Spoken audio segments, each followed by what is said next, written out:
অম্বুবাচীতে আমরা হিন্দুরা বিভিন্ন বিধিনিষেধ মেনে চলি। তার মধ্যে রয়েছে মাটি খনন না করা, কোনো গাছ না লাগানো, গাছ না কাটা। বিভিন্ন ধর্মীয় শাস্ত্রে লেখা আছে মন্দিরে প্রবেশ নিষিদ্ধ এবং পূজা পদ্ধতিগুলো একটু অন্যরকম, ভিন্ন রকমের। তার যেমন মন্ত্র উচ্চারণ না করা। আমরা সাধারণ নিত্য পূজা করতে পারি, কিন্তু মন্ত্র উচ্চারণ আমরা করতে পারবো না। মানসিকভাবে আমাদের পূজা করতে হবে, অর্থাৎ প্রতিনিয়ত আমরা যে মন্ত্রগুলো উচ্চারণ করে পূজা করি সেই মন্ত্রগুলো উচ্চারণ করা যাবে না। এখন কথা হচ্ছে, এটা কি আদৌ সত্যি, নাকি এটি আমাদের মনের একটা বিশেষ ধরনের ভক্তি থেকে, সম্মান থেকে এই প্রথা চলে এসেছে? হিন্দু শাস্ত্র মতে এমন কোনো বিধিনিষেধ আসলে এখনো পর্যন্ত প্রমাণিত হয়নি। আবার অনেকে প্রশ্ন করে থাকে, এই সময় কি কি আর করা যাবে না, এই সময় রান্না করা নিষেধ, তাহলে খাবো কি? অনেকে ভাত জল দিয়ে রেখে, আমরা যেটাকে পান্তা ভাত বলি, পান্তা ভাত খায়। অনেকে চিড়া খায়, মুড়ি খায়। অনেকে আবার ফল ফলাদি খেয়েও থাকে।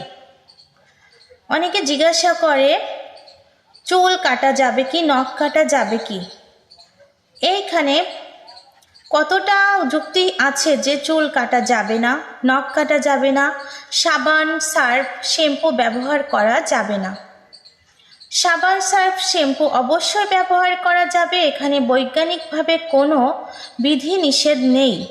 কারণ আমরা হিন্দুরা মনে করে থাকি পবিত্রতা থাকতে গেলে সব থেকে বেশি জরুরি আমাদের শরীরকে পবিত্র রাখা। এখানে হিন্দু শাস্ত্রের কোনো জায়গাতেই, কোনো বইয়ে, কোনো গ্রন্থে এমন কোনো বিধিনিষেধ নেই যেখানে সাবান সার্ফ শ্যাম্পু এগুলো ব্যবহার করা যাবে না। অনেক মতে বিজ্ঞানীরা মনে করে থাকেন চুল কাটা বা নখ কাটার জন্য কোনো বিধিনিষেধ নেই, কিন্তু হিন্দু শাস্ত্র মতে শনি, রবি, মঙ্গল, বৃহস্পতি, শুক্র এই 5টি দিন নখ কাটার কোনো নিয়ম নাই। এই দিনগুলোতে বিভিন্ন রকম ক্ষতি হতে পারে।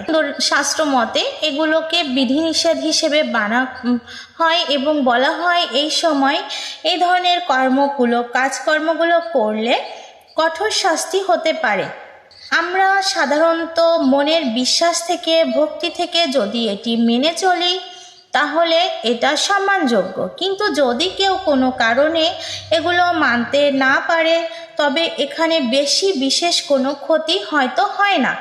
আমরা হিন্দু শাস্ত্র মতে এরকম কোনো ধরনের কোনো ব্যাখ্যা এই পর্যন্ত পাইনি যেখানে অম্বুবাচীতে এইগুলো না মেনে চললে ক্ষতি হয়।